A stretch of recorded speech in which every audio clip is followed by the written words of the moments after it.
आज हमारे साथ भारतीय जनता पार्टी किसान मोर्चा के अध्ययन समूह के राष्ट्रीय प्रभारी श्री धनंजय सिंह जी मौजूद हैं।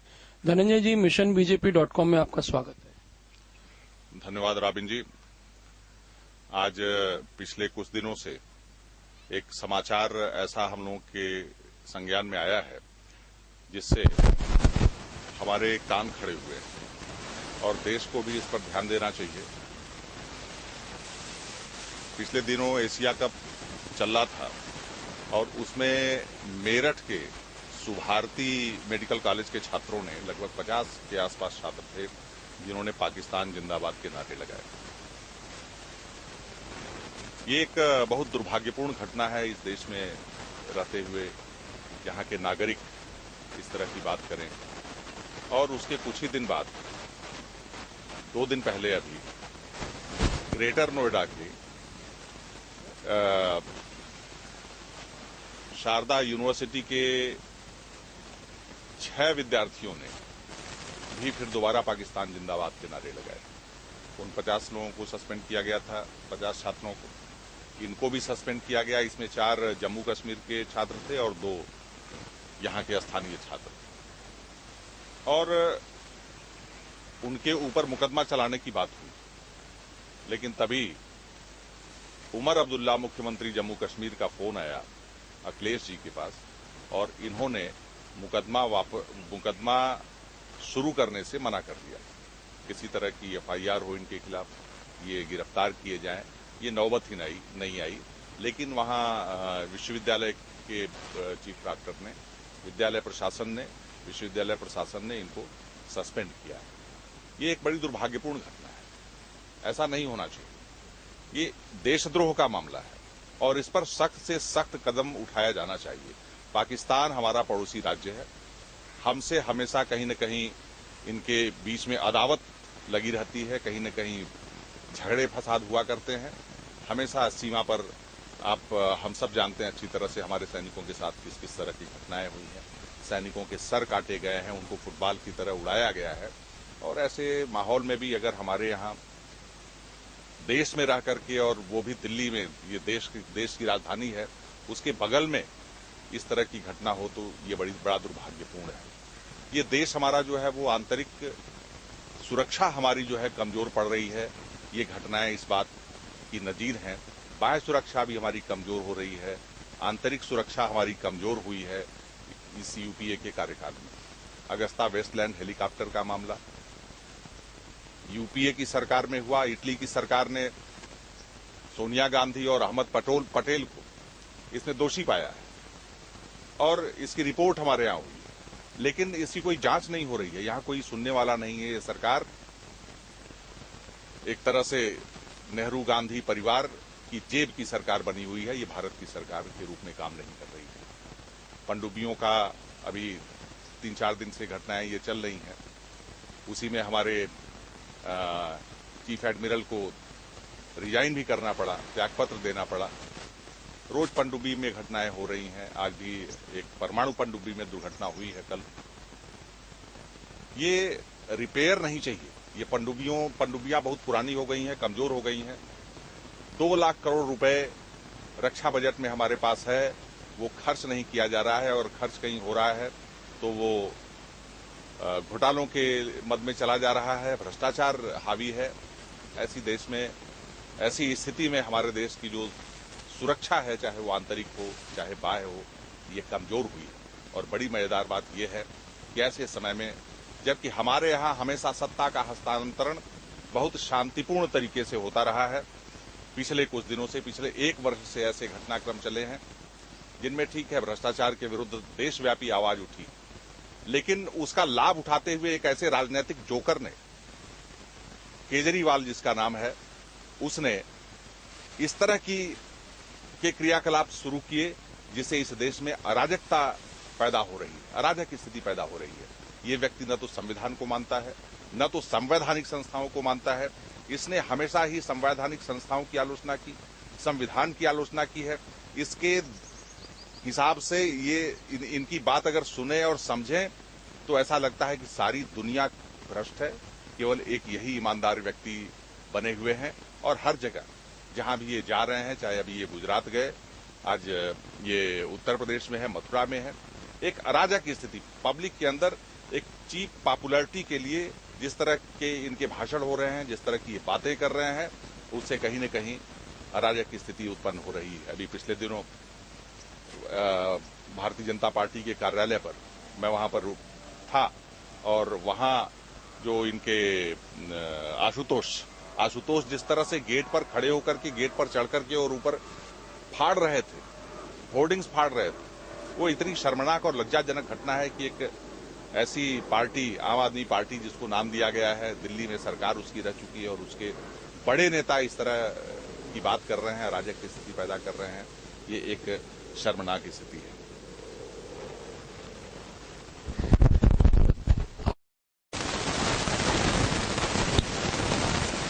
कश्मीरी छात्रों का विषय आपने उठाया कि उनको एशिया कप में पाकिस्तान जिंदाबाद के नारे लगाने पे उनको सस्पेंड कर दिया गया और उमर अब्दुल्ला उनकी वकालत करते हुए अखिलेश यादव से कहते हैं कि आप इन पे मुकदमा न चलाएं और देशद्रोह का मामला उनके ऊपर जो चलना चाहिए था वो ड्रॉप कर दिया गया। लेकिन क्या आपको ऐसा नहीं लगता कहीं ना कहीं उमर अब्दुल्ला, अखिलेश यादव या यूपीए की गवर्नमेंट, कांग्रेस के नेता, इन सब लोगों को तब तकलीफ होती है जब नरेंद्र मोदी जी धारा 370 की बात करते हैं जम्मू कश्मीर के संदर्भ में? जी हाँ, नरेंद्र मोदी जी जब धारा 370 हटाने की बात करते हैं और उस पर एक बयान उन्होंने नरेंद्र मोदी जी का आया था कि इस पर चर्चा होनी चाहिए। चर्चा होनी चाहिए मतलब कि ये धारा क्यों लगाकर रखी गई, इस पर चर्चा होनी चाहिए। ये धारा हटाई जानी चाहिए। भारत के मेन स्ट्रीम में धारा 370 लगे होने की वजह से ये जम्मू कश्मीर राज्य नहीं आ पा रहा है, इसलिए वहां का विकास बाधित है। वहां मैं गया था, अभी पिछले दिनों मैं कश्मीर में था, श्रीनगर में था। वहां की स्थिति जो है वो बड़ी दुखद है। एम्प्लॉयमेंट नहीं है। एम्प्लॉयमेंट जनरेशन के लिए वहां केवल एक टूरिज्म ही एक ऐसा उपाय है जिसको डेवलप करने से वहां एम्प्लॉयमेंट जनरेशन होता है। लेकिन जो पिछले 2-3 दशकों से जो स्थिति वहां पर बनी हुई है, उसकी वजह से ये वहां का टूरिज्म खत्म हुआ है। और वहां के लोगों से जब मैं मिला और उनसे बात किया तो उन लोगों ने सीधी सीधी बात हमको राबिन जी बताया। उन लोगों ने कि यहाँ के राजनीतिज्ञ इस ढंग की चाल चलते हैं कि यहाँ सामान्य स्थिति बहाल ही नहीं होने देते। जब भी शांति की स्थिति आती है, कुछ न कुछ ऐसी बातें कर बैठते हैं, कुछ ऐसे चाल इनके शुरू हो जाते हैं, एक्टिविटीज शुरू हो जाती हैं, जिससे कि यहाँ की शांति समाप्त हो जाती है और ये अपनी राजनीति को जा सकते हैं। नरेंद्र मोदी जी ने धारा 370 पर विचार करने और उसको हटाने की बात कही है। उनकी सोच में विकास पहली प्राथमिकता है और विकास का रथ शांति पथ से होकर गुजरता है। जब देश में शांति होगी तब ये देश विकसित होगा। उनकी जो योजना है, जो उनकी कल्पनाएं हैं, इस देश में ग्रामीण युवाओं को रोजगार देने की, कृषि के विकास करने की, उद्योगों के बड़े उद्योगों की स्थापना की, जिससे रोजगार हो, ग्रामीण अंचल भी जहां हमारा आर्थिक रूप से मजबूत हो, हमारे युवक चाहे वो गांव में रहते हों, चाहे वो शहर में रहते हों, उनके हाथ में बड़ा रोजगार हो। इसके लिए उन्होंने योजनाएं बनाई हैं कि अगर हम सरकार में आते हैं तो हम 100 नए शहरों को विकसित करेंगे। भारत में बंदरगाहों के अलग और ज्यादा बंदरगाह विकसित करेंगे, नदियों को जोड़ेंगे और बुलेट ट्रेन चलाएंगे। इनसे सीमेंट और लोहा उद्योग, इन सब की आवश्यकता बढ़ेगी, डिमांड बढ़ेगी और इससे संबंधित जो निर्माण संबंधी, इंफ्रास्ट्रक्चर संबंधी उद्योग हैं वो बढ़ेंगे हमारे देश में। उससे एम्प्लॉयमेंट जनरेशन बड़ा होगा, हमारा देश विकसित होगा। आपने ऑगस्टा वेस्टलैंड का विषय उठाया, लेकिन जब अभी पार्लियामेंट का सत्र था, वैसे में भारतीय जनता पार्टी या अन्य किसी राजनीतिक दल के व्यक्ति ने संसद में इस विषय को क्यों नहीं उठाया? उस समय यही तो यूपीए की चाल है। ये सरकार ऐसी है, जब भी कभी इनके दामन पर आंच आने की बात होती है तो ये कोई न कोई ऐसा मुद्दा शुरू कर देते हैं, सामने ले आते हैं कि वो चीजें पीछे चली जाती हैं। जब ये मुद्दा उठा अगस्ता वेस्टलैंड का, उसी समय इन्होंने उसी दिन तेलंगाना का बिल लेकर राज्यसभा में, लोकसभा में रख दिया। उसे इतनी मीडिया कवरेज और लोकसभा में इतना हंगामा हुआ कि अगस्ता वेस्टलैंड, जिसमें सोनिया और उनके सिपहसालार अहमद पटेल जी, ये इन दोनों लोगों का के ऊपर चर्चा होनी थी, उस पर इंक्वायरी होनी चाहिए थी, सेटअप होनी चाहिए थी, वो सब चीजें पीछे छूट गई और तेलंगाना का मुद्दा सामने आ गया। भारत के भावी प्रधानमंत्री हो सकते हैं नरेंद्र मोदी जी, ऐसा सभी लोग का मानना है। नरेंद्र मोदी जी पे स्नूपगेट स्कैम के तहत, स्नूपगेट के तहत यूपीए गवर्नमेंट ने इंक्वायरी सेटअप करा दी, तो आपको नहीं लगता कि कहीं ना कहीं अगस्ता वेस्टलैंड पर भी इंक्वायरी इनके ऊपर होना चाहिए था? वो तो विषय ऐसा था ही नहीं जिसपे इंक्वायरी होनी चाहिए, लेकिन राष्ट्रीय सुरक्षा से जुड़ा हुआ मुद्दा है अगस्ता वेस्टलैंड का।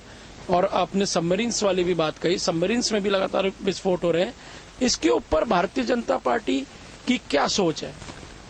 भारतीय जनता पार्टी पूरी तरह से, अभी पार्लियामेंट चला और उसके बाद हम लोग चुनाव में जा रहे हैं, तो पूरी तरह से ये सब चीजें ध्यान में रखते हुए एक सरकार बनाने की स्थिति हमारी बने, सरकार परिवर्तित हो, उस पर कंसंट्रेट किए हैं। और जैसे ही हमारी सरकार बनेगी, हम इन सब चीजों को ठीक करेंगे, इस पर इंक्वायरी भी सेटअप करेंगे और इनकी व्यवस्था भी ठीक करेंगे। इस देश में न तो भ्रष्टाचार रहेगा और न ही राष्ट्रवाद के विरुद्ध जो ताकतें हैं उनको कहीं इस देश में जगह मिल पाएगी।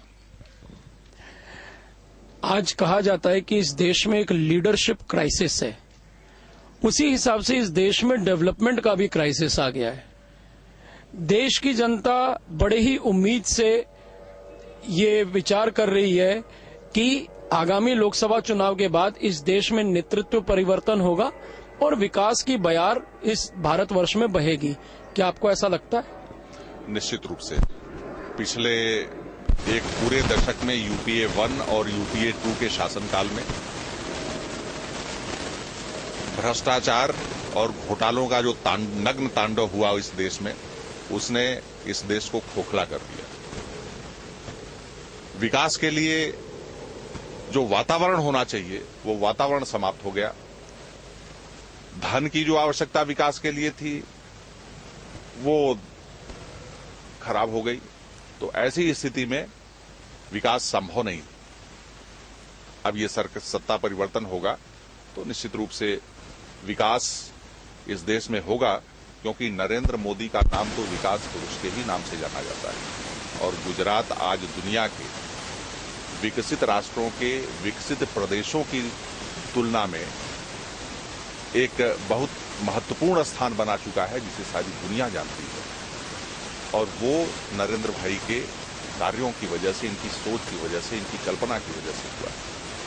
आने वाले समय में ईश्वर करे कि नरेंद्र मोदी की प्रधानमंत्री बने इस देश के, तो इस देश का विकास होगा, ये देश खुशहाल होगा। पाकिस्तान चाहता है कि नरेंद्र मोदी जी भारत के प्रधानमंत्री ना बने। उनको रोकने के लिए पाकिस्तान तरह तरह के प्रपंच हमारे भारतवर्ष में रच रहा है। अभी कुछ सोशल मीडिया के द्वारा जो जानकारी आई और अखबारों में भी, कई अखबारों ने भी इसको बड़ी प्रमुखता से इस खबर को छापा कि पाकिस्तान से 50 करोड़ रुपए की फंडिंग आम आदमी पार्टी को हुई है। इसको आप कैसे देखते हैं? बिल्कुल ठीक कहा रॉबिन जी। इस देश में राष्ट्रवादी ताकत सरकार नहीं बना सके, इसकी कोशिश केवल पाकिस्तान नहीं, मैं तो ये मानता हूं दुनिया की वो सारी ताकतें कर रही हैं जो भारत के विरोध में कहीं न कहीं खड़ी होती हैं या उनकी मानसिकता होती है। फोर्ड फाउंडेशन से भी 19 करोड़ रुपए आम आदमी पार्टी को मिले हैं और ये फोर्ड फाउंडेशन दुनिया भर के ऐसे राष्ट्रों में जहां विकास चल रहा हो, शांति स्थापना हो चल रही हो, वहां डिस्टरबेंस पैदा करने के लिए ये काम करता है फोर्ड फाउंडेशन। इसका कई उदाहरण है, आपके संज्ञान में आया होगा। और यहां भी इन्होंने, फोर्ड फाउंडेशन ने 19 करोड़ रुपए इनको दिए हैं, इनके एनजीओ को। अभी 50 करोड़ रुपए की बात आपने भी बताई। और इसके अलावा भी बहुत सी ऐसी ताकतें हैं, विदेशी ताकतें, जो भारत में कहीं न कहीं अपना स्थान बना चुकी हैं या बाहर से भी ये इनको उभाड़ रही हैं, ये कोशिश कर रही हैं, इनको फंडिंग भी कर रही हैं।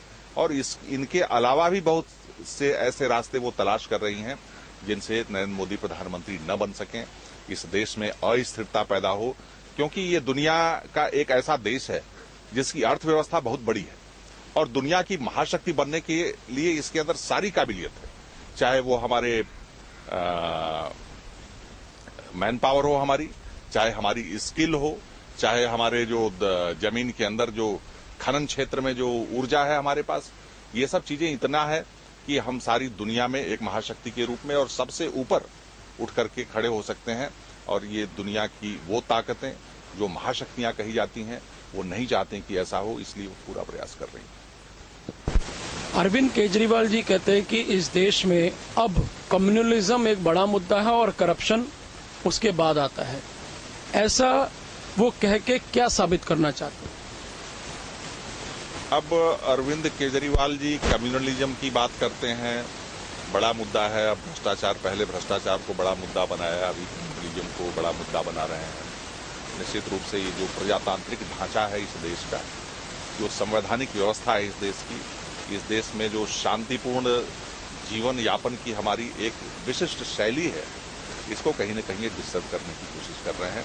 इसलिए ये अपना स्टेटमेंट भी बदलते रहते हैं और जैसा कि मैंने शुरू में ही कहा कि ये एक राजनीतिक, ये खतरनाक राजनीतिक जोकर के रूप में हम लोगों के बीच में है। आम आदमी पार्टी के लीगल सेल के कन्वीनर उपाध्याय जी ने आज बड़े गंभीर आरोप लगाए और उन्होंने कहा कि अरविंद केजरीवाल जी CIA एजेंट है। क्या इससे आप इत्तेफाक रखते हैं?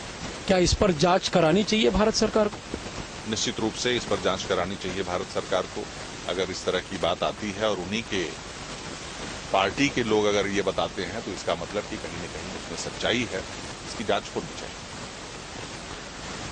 अरविंद केजरीवाल जी अब पूर्णतः नरेंद्र मोदी जी और भारतीय जनता पार्टी पे हमले कर रहे हैं और कहीं भी उन्होंने ऑगस्टा वेस्टलैंड या अन्य किसी भी रक्षा घोटाले के ऊपर उन्होंने कभी कोई बात कही ही नहीं, क्योंकि उसकी आज लगता है कहीं ना कहीं कांग्रेस के नेतृत्व पर आता है। आपको ऐसा नहीं लगता कि आम आदमी पार्टी और कांग्रेस का कहीं ना कहीं कुछ गठबंधन है और ये सिर्फ एक नूरा कुश्ती कर रहे हैं इस देश की जनता को भरमाने के लिए? ये जब रामलीला मैदान में जब बैठे थे अनशन पर हमारे वयोवृद्ध अन्ना हजारे जी, और उस बड़े आंदोलन के बाद जिसमें भ्रष्टाचार की बात उठी थी, जो परिस्थितियां बनी जन लोकपाल विधेयक को लेकर, अरविंद केजरीवाल ने किस तरह चालाकी से अपना रास्ता बनाया, उसमें पहले लोकप्रियता हासिल करने के लिए कांग्रेस के जो भ्रष्टाचार के मुद्दे हम उठा रहे थे, भारतीय जनता पार्टी सड़क पर और संसद में उठा रही थी, इसको हाईजैक करने की कोशिश किया। इन्होंने एक तरह से हाईजैक किया था। उस बड़े आंदोलन के सामने, उस बड़े आंदोलन को खड़ा करके अन्ना हजारे जी की बड़ी भूमिका उसमें थी, लेकिन उसको इस तरफ, इस दिशा में डाइवर्ट करने का जो काम किया वो इन्होंने अरविंद केजरीवाल ने किया। और लोकप्रियता हासिल होने के बाद इनका जो मिशन है, वो मिशन तो भारतीय जनता पार्टी को सत्ता में नहीं आने देना है। इनका मिशन है कि नरेंद्र मोदी जैसे राष्ट्रवादी देशभक्त सत्ता के शीर्ष स्थान पर नहीं पहुंचे। इनका तो वास्तविक मिशन ये है। तो लोकप्रियता हासिल करने के लिए शुरुआत में तो इन्होंने कांग्रेस के ऊपर, कांग्रेस की कारगुजारियों पर, जिस पर हम चर्चा कर रहे थे, वो चर्चा इन्होंने करनी शुरू की। और बाद में जब कांग्रेस की स्थिति कमजोर हो गई और हम चुनाव में जाने की स्थिति में आए, आज एक बहुत बड़ी हवा चल रही है नरेंद्र मोदी जी के पक्ष में विकास के नजरिए से, तो उस हवा को समाप्त करने की कोशिश ये कर रहे हैं। और अब इनका सारा निशाना जो है वो बीजेपी है। वास्तविकता ये है कि कहीं न कहीं, जैसा कि पहले कहा जाता रहा है, ये कांग्रेस की बी टीम है, तो ये कांग्रेस की बी टीम है या कांग्रेस की ए टीम है, लेकिन कांग्रेस की टीम ये जरूर है, इसमें कोई संदेह नहीं। देश की जनता बहुत ही उम्मीद रख रही है माननीय श्री नरेंद्र मोदी जी से। आपको क्या लगता है इस लोकसभा चुनाव के बाद जनादेश क्या होगा? स्पष्ट बहुमत का जनादेश इस देश की जनता देने जा रही है। पिछले अभी जो विधानसभा चुनाव वेस्ट करने में हर प्रदेश में स्पष्ट जनादेश देश की जनता ने दिया। कहीं भी त्रिशंकु वाली स्थिति नहीं रही और वैसी ही स्थिति इस लोकसभा चुनाव में भी हुई। अब देश का युवा वर्ग जो आज की तारीख में 60% मतदाता है, वो इस देश में विकास चाहता है। उसके हाथ में लैपटॉप है, उसके हाथ में ऐसे मोबाइल फोन हैं जो पूरा कंप्यूटर का काम करते हैं। पूरी दुनिया उनकी मुट्ठी में है और दुनिया के विकसित राष्ट्रों के युवाओं के कंधे से कंधा मिलाकर वो चलने का हौसला रखते हैं और उनसे प्रतिस्पर्धा करने की क्षमता भी रखते हैं। ऐसे क्षमतावान युवक अब इस देश में विकास के अलावा कुछ दूसरी बात नहीं सोचते हैं और नरेंद्र मोदी जी विकास के रथ को तेजी से दौड़ाना चाहते हैं। इस देश में नरेंद्र मोदी जी की मानसिकता, इस देश के युवाओं की मानसिकता एक हो चुकी है, सिंक्रोनाइजेशन हो चुका है। अब इनको रोक पाना संभव नहीं है। इस देश में कोई ऐसी ताकत नहीं है जो नरेंद्र मोदी जी को प्रधानमंत्री बनने से रोक सके। धन्यवाद धनंजय जी। missionbjp.com से बातचीत करने के लिए आपका बहुत बहुत शुक्रिया। आपको भी बहुत बहुत धन्यवाद रॉबिन जी।